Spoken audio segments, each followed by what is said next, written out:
ആറാം ഘട്ട വോട്ടെടുപ്പിന്റെ പരസ്യപ്രചാരണം നാളെ അവസാനിക്കുകയാണ്. 58 മണ്ഡലങ്ങളിലാണ് വോട്ടെടുപ്പ് നടക്കുന്നത്. മോദി ഇന്ന് ഈസ്റ്റ് ഡൽഹിയിൽ പ്രചാരണം നടത്തും. മേനക ഗാന്ധിയും കനയ്യകുമാറും ഉൾപ്പെടെയുള്ളവരാണ് ജനവിധി തേടുന്നത്. രാഗേഷ് ആയിരുന്നു നാഷണൽ ഡെസ്കിൽ നിന്നും. രാഗേഷ്, ഈ ആറാം ഘട്ട വോട്ടെടുപ്പിലേക്ക് കടക്കുമ്പോൾ പ്രതീക്ഷ എത്രത്തോളമാണ്? ഏതൊക്കെ പ്രമുഖരാണ് നാളെ ജനവിധി തേടുന്നത്?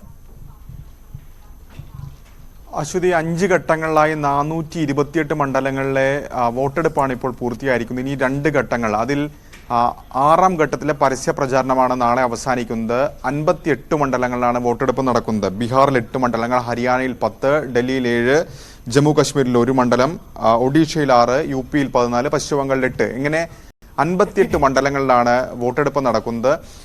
ഏതായാലും കഴിഞ്ഞ തവണ വലിയ മുന്നേറ്റം BJPക്ക് ഉണ്ടായ മേഖലകൾ ആണ് തന്നെ പറയേണ്ടിയിരിക്കുന്നത്. കാരണം ഡൽഹിയിൽ 7 സീറ്റുകളും BJP വിജയിച്ചു. ഹരിയാനയിലെ 10 സീറ്റുകളിലും BJP തന്നെയാണ് വിജയിച്ചത്. ജാർഖണ്ഡിലെ ഭൂരിഭാഗം സീറ്റുകളിലും BJP തന്നെയാണ് വിജയിച്ചത്. പക്ഷേ ഇത്തവണ ഏതായാലും വലിയ പ്രചാരണം ഇന്ത്യ സഖ്യത്തിന്റെ ഭാഗത്തുനിന്നുണ്ട്. പ്രത്യേകിച്ച് ഡൽഹിയിലെ തെരഞ്ഞെടുപ്പ് 2 തരത്തിലാണ് ശ്രദ്ധേയമാകുന്നത്.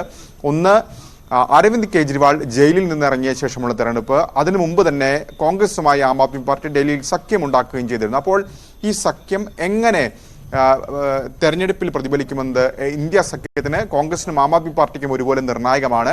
പക്ഷേ കേജ്രിവാൾ ജയിലിൽ നിന്ന് പ്രചാരണ രംഗത്ത് സജീവമാകുന്നതിനിടെയാണ് സ്വാതി മാലിവാൾ വിവാദം ഡൽഹി രാഷ്ട്രീയത്തിൽ, പ്രത്യേകിച്ച് ഡൽഹിയിലെ പ്രചാരണ രംഗത്ത് ചർച്ചയ്ക്ക് വന്നിട്ടുള്ളത്. ഏതായാലും ഇന്ന് പ്രധാനമന്ത്രി നരേന്ദ്രമോദി ഡൽഹിയിലുണ്ട്. കഴിഞ്ഞ ദിവസം നോർത്ത് വെസ്റ്റ് ഡൽഹിയിൽ പ്രധാനമന്ത്രി റാലിയിൽ പങ്കെടുത്തിരുന്നു. ഇന്ന് ദ്വാരക, പ്രത്യേകിച്ച് നോർത്ത് വെസ്റ്റ് ഡൽഹിയുടെ ഭാഗമായ ദ്വാരകയിലാണ് പ്രധാനമന്ത്രി ഇന്ന് റാലിയിൽ പങ്കെടുക്കുന്നത്. യു പിയിലെ 2 മണ്ഡലങ്ങളിലെ പ്രചാരണത്തിന് ശേഷമാണ് പ്രധാനമന്ത്രി ഡൽഹിയിൽ പ്രചാരണത്തിനായി എത്തുന്നത്. അതായത് ബസ്തി അടക്കം 2 മണ്ഡലങ്ങളിലാണ് യു പിയിൽ പ്രചാരണം പ്രധാനമന്ത്രി നടത്തുന്നത്. അതിനുശേഷമാണ് ഡൽഹിയിൽ എത്തുക. രാഹുൽ ഗാന്ധി ഇന്ന് ഹരിയാനയിലാണുള്ളത്. ഹരിയാന കഴിഞ്ഞ തവണ 10ൽ 10 സീറ്റും BJP വിജയിച്ചതാണ്. പക്ഷേ ഇത്തവണ കർഷക സമരം, ഒപ്പം തന്നെ ജാട്ട് വിഭാഗത്തിൻ്റെ അതൃപ്തി, അതൊക്കെ എങ്ങനെ BJP മറികടക്കുമെന്നൊരു ചോദ്യം നിലനിൽക്കുന്നുണ്ട്. അപ്പോൾ കോൺഗ്രസ് അവിടെ രാഹുൽ ഗാന്ധി ഏതായാലും പ്രചാരണത്തിൽ കേന്ദ്രീകരിക്കുന്നു. ഇന്ന് 4 ഇടങ്ങളിലെ പരിപാടിയിലാണ് രാഹുൽ ഗാന്ധി പങ്കെടുക്കുന്നത്.